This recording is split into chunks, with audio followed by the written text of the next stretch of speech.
Aid officials say the exodus of people forced from their homes in Pakistan's northwest may be as high as 2.4 million as a result of Pakistan's offense against the Taliban.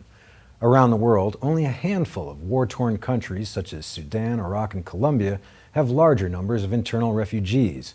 But the speed of Pakistan's displacement, up to 85,000 people a day, has been matched only by the 1994 genocide in Rwanda. This is now one of the biggest sudden refugee crises the world has ever seen. Pressured by the United States and other countries, Pakistan's military launched the operations last month. Until now, the worst of the problem has been kept largely out of sight. Of the total displaced by the military's operations, only 200,000 people have been forced to live in makeshift tent camps outside of the conflict zone.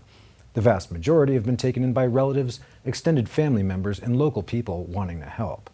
But aid groups are warning that the communities taking people in, already some of the planet's poorest people, could themselves be displaced as they desperately sell their few assets to help the homeless.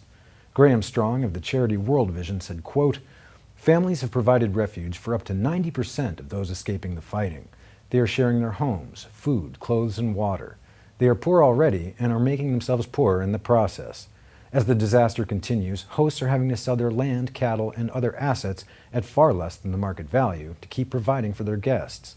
The cultural ethic of generosity and hospitality means hosts are now facing the agonizing choice between asking guests to leave and becoming destitute and displaced themselves."